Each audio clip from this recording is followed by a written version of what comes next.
ఉన్నప్పటికీ ఆయన పుస్తకాల్లో స్త్రీల పేర్లుగా లిఖించబడి, అంటే స్త్రీకి దేవుడు ఒక ప్రాముఖ్యమైన అవకాశాన్ని ఇచ్చాడు.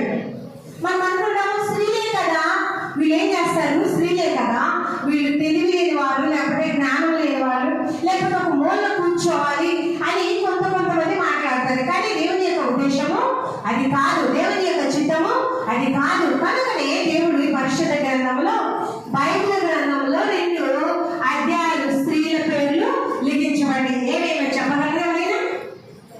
ఎస్తేరు, రూతు గ్రంథం కదా. చాలా సార్లు మీ పాస్టర్ గారు ఈ వాక్యాలు చెప్తూ ఉంటారు.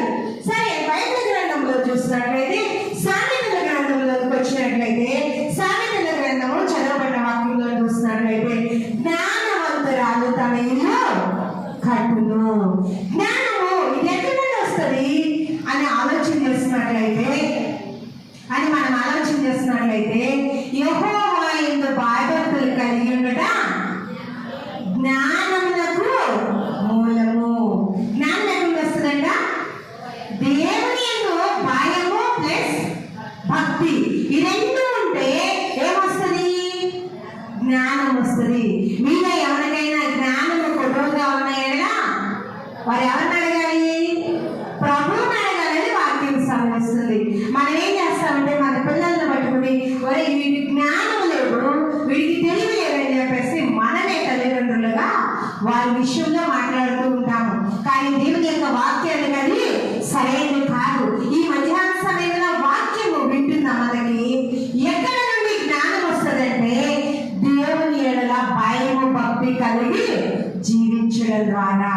ఒక స్త్రీ ఎప్పుడైతే భయము భక్తి కలిగి జీవిస్తుందో, ఎప్పుడైతే దేవుని యొక్క వాక్యానికి విధేయులై జీవిస్తుందో, వారి కుటుంబం ఎలా ఉండదంటే ఆశీర్వదించబడిన కుటుంబముగా ఉండదని పరిశుద్ధ గ్రంథమైన బైబిల్ తెలియజేస్తుంది. అయితే దేవుని యొక్క వాక్యాన్ని వినడానికి వచ్చిన మనమందరము భయము భక్తి కలిగిన వారిగా ఈ లోకంలో మనం బ్రతకాలి. బైబిల్ గ్రంథంలో చూస్తున్నట్లయితే ఒక ఫ్యామిలీని దేవుని యొక్క వాక్యం ద్వారా మన దేవుడు మనతో పరిచయం చేస్తున్నాడు. బైబిల్ గ్రంథంలో ఒక స్త్రీ ఉంది. ఆమె పేరు యోకేబేదు, తన భర్త పేరు అబ్రాము. వారికి ఎంతమంది సంతానము? 3 సంతానము కదా. ఎవరెవరు? అహరోను, మిరియాము, మోషే. మోషే చిన్నవాడు కదా. అయితే వారిని దేవుని యొక్క సన్నిధిలో ఆ తల్లిదండ్రులు చక్కగా నమ్మకంగా పెంచారు. ఎవరిపై బాధ్యత ఉంది? చూసినట్లయితే యోకేబేదు ఏం చేస్తుందండి? కుమారుడిని ఎన్ని నెలలు దాచింది? 3 నెలల వరకు ఎవరికి కూడా తెలియకుండా దాచింది. ఎందుకని? పర్వాలేదు ఏం చేస్తున్నారండి? ఆ పిల్ల పుట్టిన మా పిల్లలందరినీ కూడా చంపేస్తూ ఉన్నప్పుడు ఆ తల్లి ఏం చేస్తుంది? జ్ఞానము కలిగి తన కుమారుడిని చక్కగా 3 నెలల వరకు పెంచింది. ఎవరిచ్చింది జ్ఞానము? దేవుడు ఇచ్చాడు. ఎందుకనగా ఈ యోకేబేదు దేవుని సన్నిధిలో నమ్మకమైన స్త్రీగా, దేవుని యొక్క భక్తి కలిగిన స్త్రీగా పెరిగింది. యోకేబేదు లేవి వంశంలో నుండి వచ్చిన స్త్రీ. లేవీలు అనగా దేవుని యొక్క పరిచర్య చేసేవారు, దేవుని యొక్క సేవలో ముందు కొనసాగించబడేవారు. అయితే మీరు అలా జీవిస్తున్న సమయంలో వారికి దేవుడు ఏం చేశాడంటే, చక్కగా 2 కుమారులను, 1 కుమార్తెను ఇచ్చినప్పుడు వారిని దేవుని యొక్క సేవ నిమిత్తము చక్కగా తల్లి పెంచగలిగింది. ఈ దినాల్లో తల్లిదండ్రులుగా కొన్ని కుటుంబాలను మనం చూసినట్లయితే భార్యకి భర్తకు సరైన ఐక్యత ఉండదు. మనం చర్చికి రావచ్చు, పాటలు పాడవచ్చు, వాక్యం చదవచ్చు, వాక్యం చెప్పచ్చు, ప్రార్థన చేయొచ్చు, కానీ ఒకరి పట్ల ఒకరికి నమ్మకం ఉండదు, ఒకరి పట్ల ఒకరికి విధేయత ఉండదు, గౌరవం ఉండదు. దేవుని యొక్క వాక్యం ఏమని సెలవిస్తుందో తెలుసా? దేవుని యొక్క వాక్యం ఏమని సెలవిస్తుందంటే, జ్ఞానవంతురాలు తన ఇల్లు కట్టును. ఒక స్త్రీపై కుటుంబము ఆధారపడి ఉంటుంది. భౌతికంగా చూస్తే పురుషుని మీద ఆధారపడి ఉంటుంది. ఆత్మీయంగా చూసినట్లయితే ఎవరు దేవుని వెంబడిస్తారంటే, బైబిల్ గ్రంథంలో యేసు ప్రభువారు 3 దినాలు ప్రసంగించిన తర్వాత 5 రొట్టెలు 2 చేపలు పంచిన తర్వాత అక్కడ కౌంటింగ్ ఎంత వచ్చిందండి? పురుషులు ఎంతమంది ఉన్నారు? ఎంతమంది? 5,000 మంది ఉన్నారు కదా. 5,000 మంది అంటే అక్కడ స్త్రీలు లెక్కింప చాలంత విస్తారంగా ఉన్నారు. ఇప్పుడు మన చర్చిలో ఎవరు ఎక్కువ ఉంది? ఎవరి మెజార్టీ ఎక్కువ ఉంది? ఎవరి మెజార్టీ? ప్రతి చర్చిలో ఎక్కువ పర్సెంట్ 90% ఎవరు తింటది? స్త్రీలే వస్తారు. కనుక అంటే స్త్రీలు రావడము మంచిది. స్త్రీ వచ్చిన తర్వాత దేవుని సన్నిధిలో కుటుంబాన్ని కట్టే స్త్రీగా ఉండాలి. దేవుని సన్నిధికి మనం స్త్రీలుగా వచ్చినప్పుడు, స్త్రీగా మనము దేవుని సహవాసానికి వచ్చినప్పుడు మన యొక్క కుటుంబ వ్యవస్థ మన మీద ఆధారపడింది కనుక స్త్రీలమైన మనం ఏం చేయాలంటే దేవుని సన్నిధిలో ఒక భారము కలిగి ప్రార్థించేవారుగా ఉండాలి. స్త్రీ భార్య అంటే భరించేది అని చెప్పేసి చాలాసార్లు మనం వింటున్నాము కదా. భరించడం అంటే అన్ని విధాలా భరించాలి. చక్కగా ఇందాక బ్రదర్ చెప్పారు, కలిసి ఎక్కడెక్కడికి వెళ్తాం? మనము ప్రయాణాలు చేస్తూ ఉంటాము, ఫంక్షన్లకు వెళ్తాము కదా. చక్కగా కలిసి భోజనం చేస్తాము, కలిసి మటుకి చర్చికి వస్తాము కదా. రావాలి కలిసి, మనందరం కలిసి కూడా దేవుని యొక్క చర్చికి రావాలి, దేవుని యొక్క సమూహంలోనికి రావాలి. రాకపోతే అది ఎవరి మీద ఉందంటే ఆ బాధ్యత ఎవరి మీద ఉంది? స్త్రీలమైన మన మీదే ఉంది. చూడండి ఒకసారి మొదటి కొరింథీయులకు రాసిన పత్రిక 7వ అధ్యాయము 16వ వచనము. 7వ అధ్యాయం 16వ వచనము. ఓ స్త్రీ, నీ భర్తను రక్షించడమో లేదో నీకే తెలియను. ఓ పురుషుడా, నీ భార్యను రక్షించడమో లేదో నీకే తెలియను. దేవుడు స్త్రీ మీద ఒక బాధ్యత పెట్టాడు. అలాగే పురుషుడిని కూడా వదలలేదండి, పురుషుడి మీద కూడా బాధ్యత పెట్టాడు. అయితే భక్తి కలిగిన స్త్రీలు ఏం చేయాలంటే ఉపవాసం ఉండి కుటుంబం కొరకు ప్రార్థన చేయాలి. స్త్రీలుగా మనం దేవుని సన్నిధికి వస్తూ ఉన్నప్పుడు మన బిడ్డలు కానీ మన యజమానులు కానీ ఏదైనా వంట చేసినప్పుడు, కూరలు చేసినప్పుడు నచ్చకపోతే ఏం చేస్తామండి? ఏం చేస్తాము? గొప్ప మరొక కూరను ప్రిపేర్ చేస్తాము కదా. బిడ్డల కొరకు కూడా ప్రిపేర్ చేస్తాము. ఇంట్లో ఎవరైనా తెలియకపోతే ఏం చేస్తాము? మనమైతే ఎలా ఉన్నా కానీ కారమైన పచ్చడైనా కానీ వేసుకుని తింటాము. అది యజమానులు తినలేదనుకోండి, వాళ్ళ కూర నచ్చలేదు. వారికి ఎక్కువ పర్సెంట్ పురుషులు గోంగూర తినరు, మళ్ళీ వంకాయ తినరు. అంటే మీ ఇంట్లో యజమానులు తింటారేమో. కొంతమంది దగ్గర నేను విన్నాను, మా పాషి గారు తింటారండి, ఏది పెట్టినా తింటారు. కొన్ని కుటుంబాల్లో పురుషులు అనే వాళ్ళు ఇవే అవాయిడ్ చేస్తూ ఉంటారు, ఇష్టపడరు. వాళ్ళ కోసం ఏం చేస్తారు స్త్రీలు? ఆ తిన్నారు లేకపోతే లేదు వదిలేస్తారా? వదిలేదు కదా. ఏం చేస్తాము? వారు తినేది ఇష్టకరమైన వంటలు వారి కొరకు చేసి పెడతాం కదా. భర్తల విషయంలో కావచ్చు, బిడ్డల విషయంలో కానీ భార్య ఓర్పు కలిగి అలా చేస్తుంది కదా. మన చర్చికి రానప్పుడు మనం యజమాని కొరకు ఎందుకు మీరు ప్రయాసపడలేదు? ఆ భార్య ఎవరి మీద ఉంది? ఇక్కడ కొరింథీయుల రాసిన పత్రికలో మనం చదివాం కదా, 7వ అధ్యాయము 16వ వచనంలో ఏమైపోయింది? ఓ స్త్రీ, నీ భర్తను ఎవరి మీద ఉంది? ఈ బాధ్యత ఎవరి మీద ఉంది? ఎవరి మీద ఉందో చెప్పండి ప్రతి వారు కూడా. నా మీద. ఎవరు మనము? ఎవరిని? స్త్రీలము. ఎవరమ్మా? ఎవరు మనము? స్త్రీలము. ఎవరి మీద ఉంది బాధ్యత కదా. ఇప్పుడు నుండి ఒక తీర్మానంలోకి వద్దాము. ఇప్పటి వరకు ఏమో, ఇప్పుడు నుండి ఎవరి దగ్గర మనం మోకాలేద్దాము? ఎవరి దగ్గర మోకాలేద్దాము? దేవుని దగ్గర మోకాలేద్దాము. ప్రార్థన ఆలోచించే వారైనా యేసు ప్రభువు దగ్గర మన బిడ్డలకు మంచి ఉద్యోగం కావాలంటే మోకాళ్ళు వేస్తామా? ప్రేయర్ చేస్తాము. పాస్టర్ గారండి మా బాబుకు మంచి ఉద్యోగం రావాలి, మా కుమార్తె మంచిగా చదువుకోవాలి చెప్తున్నాం కదా. మరి మా భర్తలు దేవుని సన్నిధికి రావడం లేదండి, వారిని కూడా నడిపించాలి, మీరు ప్రార్థన చేయండి చెప్తున్నామా? ఆ మాట చెప్తాం మేమండి. పాస్టర్ గారు కంపల్సరిగా ఆ మాట చెప్తాం మనం, కానీ మనము చేయము. చేస్తామా? చేస్తే మన కుటుంబాలు పురుషులతో కూడా మనం దేవుని సన్నిధికి రాగలుగుతాం. బైబిల్ గ్రంథంలో యోబు గారు ఉన్నారు. యోబు గారు ఏం చేసేవాళ్ళంట? అరుణోదయం లేచి కుటుంబం కొరకు ప్రార్థన చేసేవాడంట. ఎవరి కొరకు ప్రార్థన చేసేవాడు? బిడ్డల కొరకు. భార్య ఎలా ఉంది? యోబు భార్య ఎలాంటిది? చాలాసార్లు విన్నాం కదా. యోబుకు బలహీనత వస్తే ఏమంటుంది? దేవుని దూషించి చచ్చిపోమంటుంది. ఎంత అవి మనం అనవసరమా?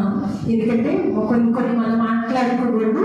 బైబిల్ గ్రంథంలో పురుషునికి కానీ స్త్రీ కానీ దేవుడు కొన్ని బాధ్యతలు ఇచ్చాడు. ఆ బాధ్యతలను మనము మర్చిపోకూడదు. ఈ మధ్యాహ్న సమయంలో వాక్యం వింటున్న మనము జ్ఞానవంతురాలు తమ ఇల్లు కట్టును. ఇల్లు అనగా భర్త, భార్య, పిల్లలు.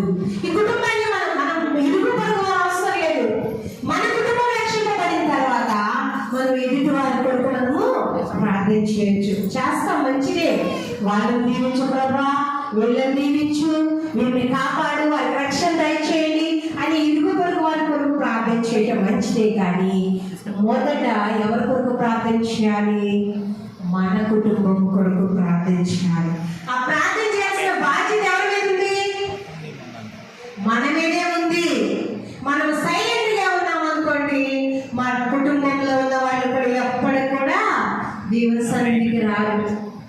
ఎందుకంటే ఈ భూమి మీద మనం ఏదో ఒక రోజు మన ఆయుష్కాలము విడవలసిందే. ఆయుష్ అనేది తగ్గిపోతూ ఉంటుంది. రోజులు ఒక రోజు గడుస్తుందంటే మనకు మరణ దినం అనేది దగ్గర అవుతూ ఉంటుంది. అవునా కదా? అందరం చనిపోయే వాళ్ళు ఈ భూమి మీద ఎవ్వరు కూడా శాశ్వతంగా బ్రతికే వాళ్ళు లేరు. కానీ మనం మరణించకముందే, మన ఆత్మ దేవుని రాజ్యానికి చేరకముందే మన కుటుంబాన్ని మనం దేవుని సన్నిధిలో చూడగలిగే పట్టగలిగిన క్రైస్తవ స్త్రీగా మనము ముందుకు నడవాలి.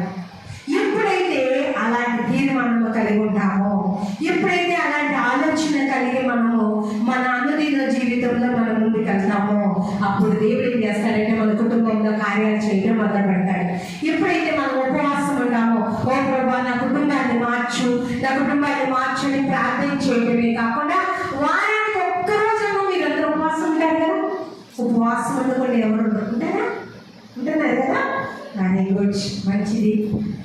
ఉపవాస ప్రార్థన ద్వారా ఆ ఉపవాసము కూడా ఒక తీర్మానంలో ఉండి ఉపవాసం ఉండాలి.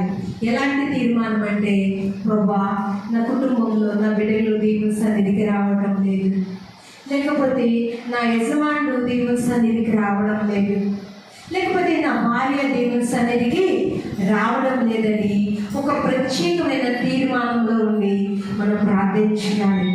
ప్రార్థన ఏం చేస్తుందండి? పరిస్థితులను మార్చివేస్తుంది.